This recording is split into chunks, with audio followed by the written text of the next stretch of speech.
as Bold One South Africa, together in partnership with Pay Me Fairly, we are super excited to announce the official gazetting of the Fair Pay Bill in Parliament. We can retake for you.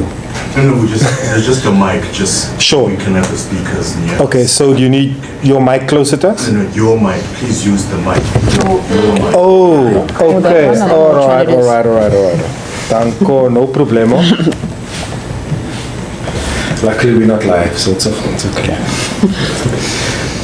Cool. So yeah, good morning everyone, to the media and to fellow Boulders and the rest of South Africa. Today, on the eve of Workers' Day, Bold One South Africa is very excited to announce the official gazetting of the Fair Pay Bill in Parliament in partnership with Pay Me Fairly. This issue is not just an economic issue, but it's a moral one, and it goes right to the heart of dignity and equality, values that are enshrined in sections 9 and 10 of the South African Constitution. So today we are joined on my far right, Advocate Nadine Fourie, who will respond to any questions regarding any legal questions. In the center we do have Patu, the founder of Pay Me Fairly organization. And on my right we do have our Deputy Leader, Member of Parliament, Honorable Nobuntu Flatso Webster, who will be leading the presser for today. So thank you so much, DP, over to you. Sure, thank you very much. Thank you, Roger, and good morning to everyone. Good morning to members of the media and to various stakeholders that have joined us here this morning. On the eve of Workers' Day, I think I want to start by reflecting on our history as a country. We have a difficult history, we have a painful history, we have a history that has been marked by struggle and by many victories. And we have, in the democratic dispensation, been able to commemorate and acknowledge and honor the struggle, the sweat, the blood of those who came before us and who fought so that we could have freedom, who fought so that we could ultimately have equality, who fought so that we could have a country where opportunity was accessible to all.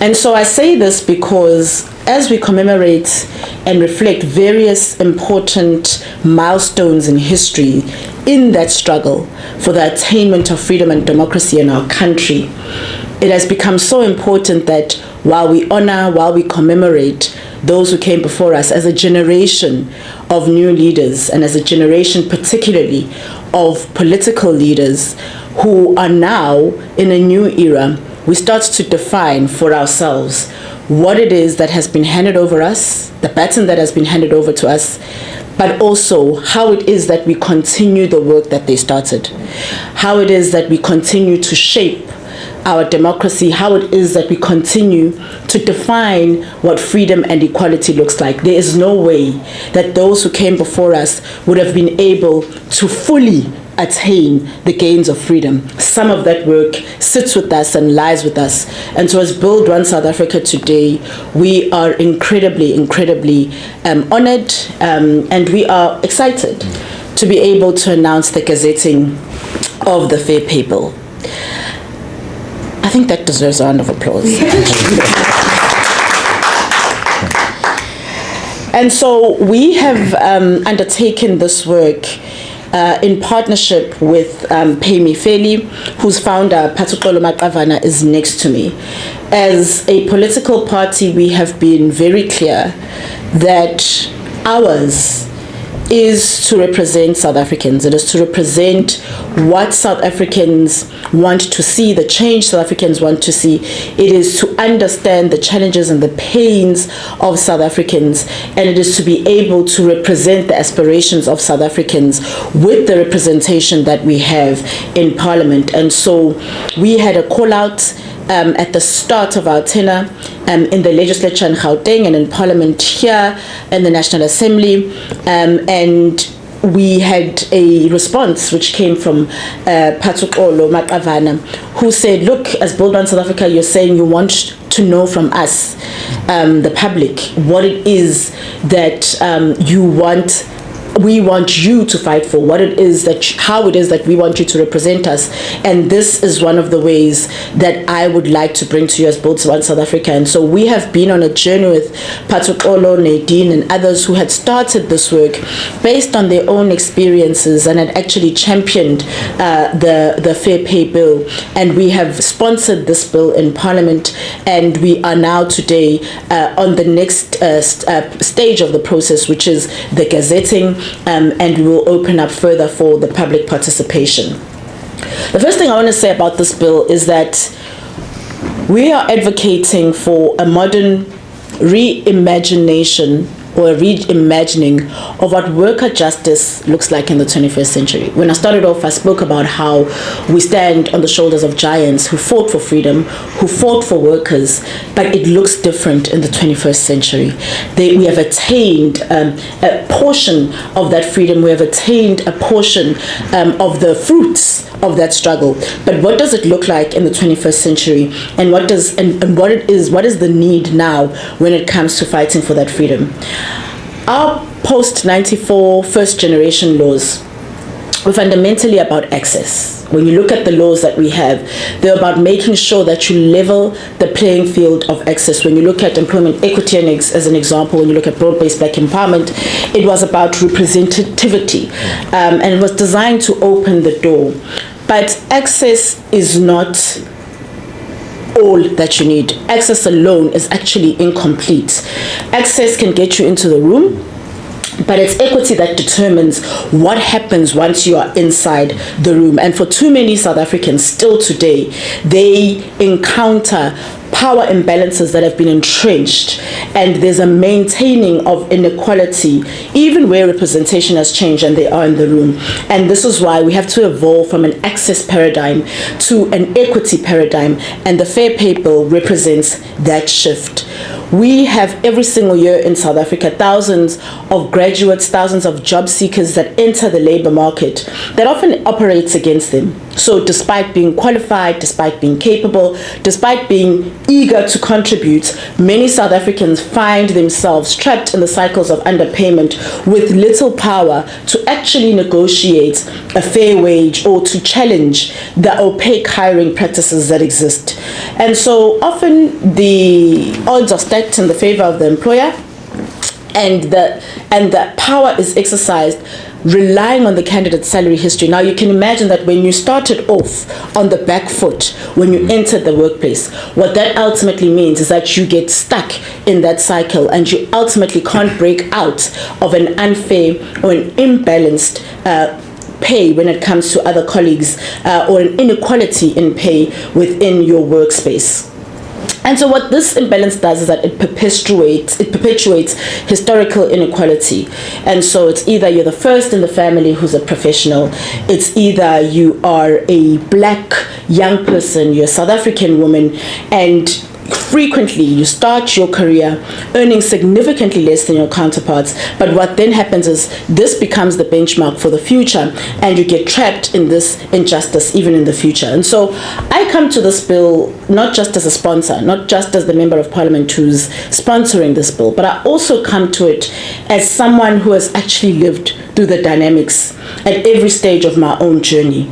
And so when I started as a young professional in the market, I understood the reality of living or working in a space where no one can explain to me how it is or why it is that I'm getting paid less than counterparts who have the same years of experience, counterparts who have the same qualification or even less than I do. And so I've experienced that, and most of the time it was on the basis of gender and race that I was on the back foot. I've witnessed these patterns in advocacy, leading business associations as a business owner myself, where there are employers actually who genuinely were trying to do the right thing, but they were trapped in the structures and the system that made fairness difficult to achieve. And today, I'm here as a legislator who's mandated by the public to strengthen the fairness in economic life. And that is the importance of making sure that we actually have public representatives who are from a community, who are from society, who understand the challenges and are therefore able then to legislate realistically for the dynamics that we face in our country. I also want to say that this is not only an economic issue, it's also a moral issue. And it goes to the heart of dignity and equality. We have had such an overwhelming response to all the engagements we've had with various stakeholders and with the public on this bill. And it has been mostly emotive responses. People who actually have had their dignity stripped through the process. People who have felt the weight of the injustice and unfairness of being able to finally break through into a world which most of the time their own lineage, their own families, generations before them were not able to do, but then to experience unfairness in that.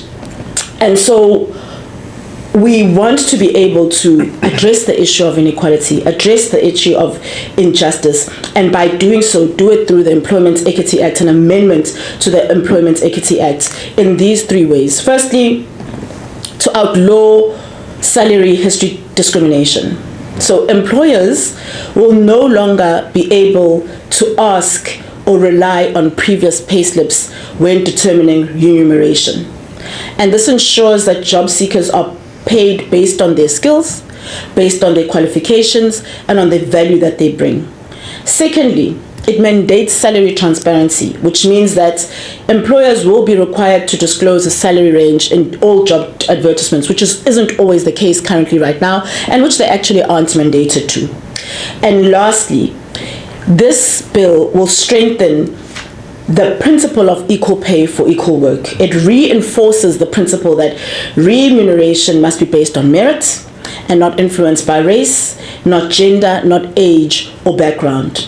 And I lastly want to say that it also gives professionals, it gives workers, gives South Africans recourse for instances where there is discrimination, for instances where there is inequality, which has not existed. There has been no recourse, and this is something I myself have experienced.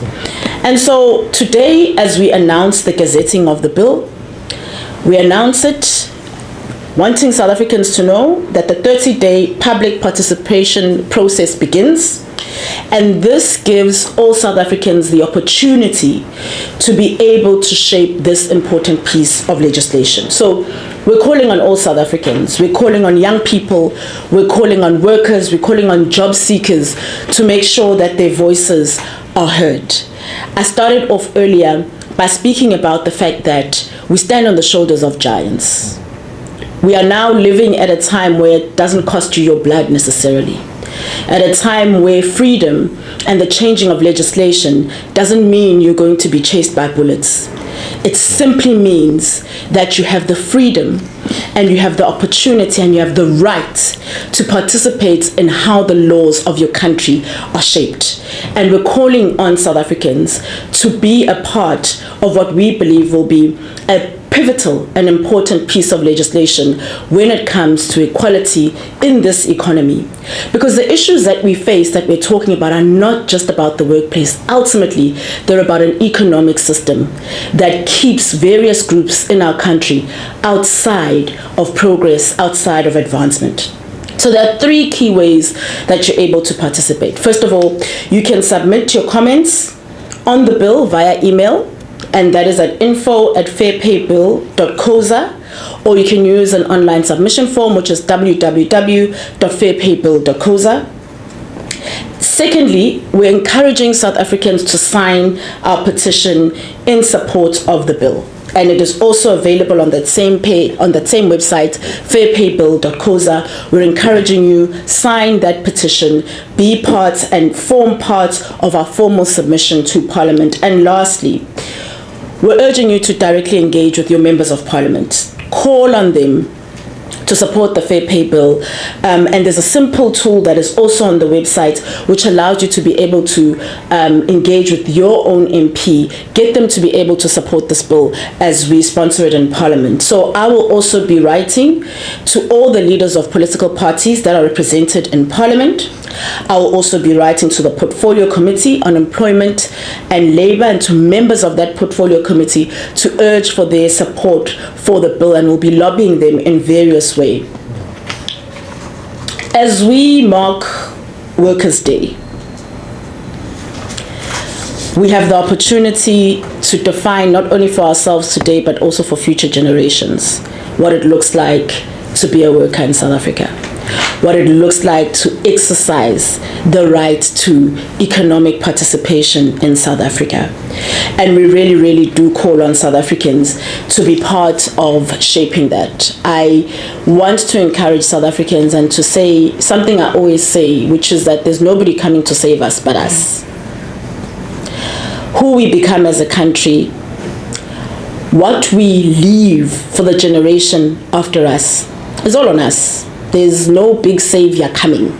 It is us. We're the ones who get to define the South Africa we want. We're the ones who get to define and shape the South Africa of the future that we want. So take part, be a participant in what is a historic bill that advances economic participation in our country, and let's build the South Africa that we all want to see. Thank you.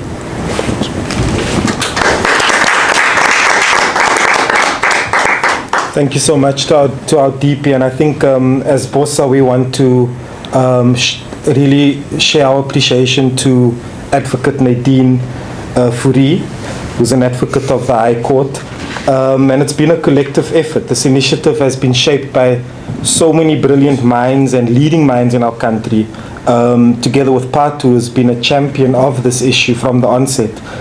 So we really just from Bold One SA want to appreciate you, Patu, appreciate Nadine as well for the work that you've done, and to fellow South Africans who has overwhelmed us with calls, messages, requests.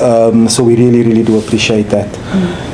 We're going to hand over to Patu just to share a few words, and then we'll take it from there. Thanks, Patu. Thank you, Roger. Thank you, Honorable Hlazo Webster. Good morning, everyone. My name is Patu-Xolo Maqavana.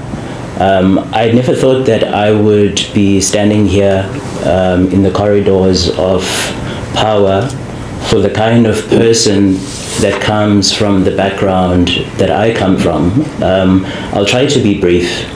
I'm the first person throughout the generations in my family to get a bachelor's degree, and thereafter got an honours degree here at the University of Cape Town.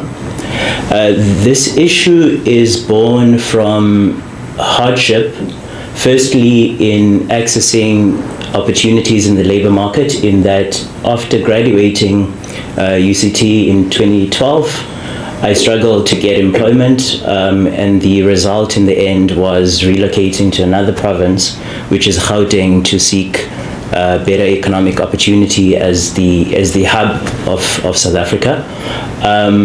Ultimately, during the interview process, my employer then asked for my past payslip, and 2 years after, I then discovered a salary disparity between myself and my colleague.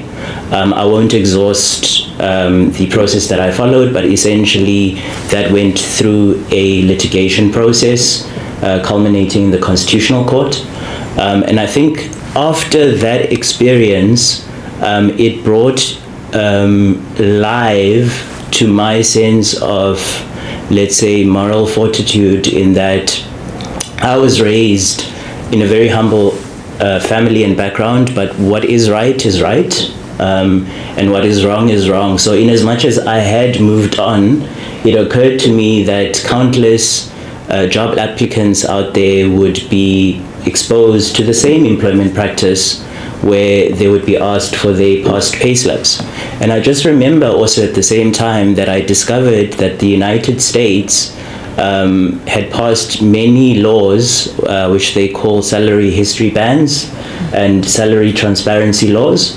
And this actually gave me courage, and especially having seen also that the United States Congress has the Salary History Question Prohibition Act. It's called HR 2219 or 219, apologies. I then also discovered that the European Union had passed the EU Pay Transparency Directive in 2023, called 2023-970. Essentially at the time then, I knew that this was wrong, but I had no one to go to be honest. And I just reached out to people, and one of the people that I contacted was, I'm sorry, I'm not used to the mic process, pardon me. One of the persons I had contacted was Nadine, sitting alongside me, together with other colleagues that had been on the team before. And we started the work of drafting. We started the work of contacting HR practitioners out there, compensation, executive rewards practitioners, to get their sense of what would make this bill a robust one and one that would be practically implemented. The response we received from practitioners was that this was very much a relevant issue and an issue that they were seeing in practice, the kind of salary disparities, whether by race or gender. So we then embarked on a process, and we got to a point in time where the work had been done, but then we needed a champion. And that is where Build One South Africa came. I want to be honest about this. I think it's quite important. Many people out there will look at this and say it's a BOSA bill. It is true, and I want to say I commend Build One South Africa, because we had many false starts from a number of different political parties represented in the National Assembly. And it is Build One South Africa. Thank you, Honorable Deputy President, and the BOSA team, including those that aren't here today, because through that there was actually substantive partnership and commitment beyond what we had seen. And so I stand here today very proud to have the partnership that we have with Build One South Africa. And I think the key message that I'd like to get out there, as you know, the person who founded this bill and so on, is that ultimately I think we all have a responsibility to act within our circle of influence. So if you feel strongly about something, you can also be like a person like me. I don't have a famous name or credentials, but here I am, and I just want to thank you for that opportunity.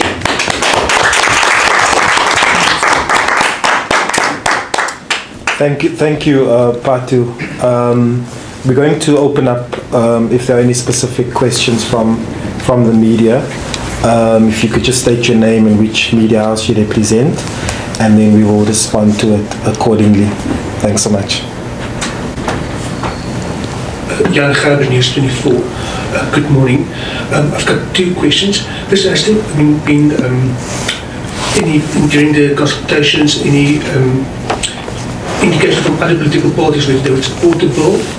And secondly, whenever there's like an attempt to for more fair dispensation for workers, there's like a pushback from the corporate world. Have you already experienced that in the consultation process? And are you ready for that backlash, and how are you going to deal with it? Thank you. Thank you very much. Let me first start with the last question, which is about whether there's been pushback from the business world. Interestingly, there's been pushback from a political party that has publicly opposed the bill, but we have had substantive support from other political parties that we've engaged, and know that as we start this process, we do have support in Parliament from some of the political parties. And I mean, the reasons that the political party that has opposed, at least in the media and in public spaces where we've even debated the bill, has been in the protection of business or corporate. But what has been interesting for us is that in our direct engagement with business, they've been in support of the bill. As an example, we met with Business Unity South Africa, who are in support, who showed support for the bill, and various other business associations and institutions that are in support of the bill. The bill does not ask, first of all, it doesn't ask for an imposition on what people should be paid. We're not saying that we're imposing what the ranges should be. We're saying that businesses, companies should advertise or should be transparent about what the range of pay should be. And so, I mean, for many in the business sector, that doesn't seem to be something that's difficult to uphold and do, and some of them are already doing that as well. And so we actually have, and we've been surprised, to be honest, at some of the support that we've had from the business community. We have opened up and we've had 2 stakeholder engagement sessions where we've invited business, where we've invited various unions, and we found that there's been overwhelming support for the bill. There have been questions, there have been issues that they've raised in helping to shape the bill, and I know that even before we started the process, Nadine and Patu had also been engaged with various stakeholders that helped to shape what it would look like. So I think that it is a fair bill because of the rigorous process that it has gone through in consultation and in engagement, even prior to reaching us and even prior to reaching the parliamentary process that has led to its gazetting, which means that we, for the most part, have the support that we need as we enter this phase of the process. Thanks, DP. Hi, thanks, Babalo from EWN. Most private members' bills reach this stage at some point, and they don't see the light of day later on. Are you not concerned that this might be the case? People seem to support this policy proposal in principle, but would it get support in the National Assembly chamber for it to become, or to eventually land up on the president's desk for him to sign it into law? I think that the process that I have just outlined, that not only Pay Me Fairly, but also us as BOSA have gone through, has helped us to engage with what might be some of the pushback and what might be some of the issues, and we've properly then and quite comprehensively engaged some of those issues. Because of that, and because of that process, I don't foresee us having big stumbling blocks when it comes to at least stakeholders, stakeholders like business, stakeholders like unions, etc., when it comes to this process. The second is to say that we are committed to this bill. We are so committed to this bill that actually we have given ourselves a period to focus only on this bill and to not introduce any other bill in Parliament, so that we focus on this and we see this through. And so we're very, very committed to this. It lastly is a commissioning and a mandate from the public. We did not, as BOSA, sit and decide, oh, this is a bill that we should introduce in Parliament. We had Patu Xolo come to us and say that this is something I've been working on. This is something that matters to the people of South Africa. I have support when it comes to this bill. We tested the support even with our own constituency in the public, and we know that this is something that is important to South Africans. And so I have the utmost confidence that because of that, because it comes from citizens of South Africa, because it has been engaged even prior to this part of the process with stakeholders, with various constituencies, that we will certainly see it through. And like I said, lastly, we're fully committed to it. I, at least as a sponsor of the bill, am fully committed to it. Just quick follow-ups. Thanks. Yes, no problem. I know COSATU supports the bill. I mean, they part of the tripartite alliance, ANC. But which party is opposed? I might have missed it. The Democratic Alliance.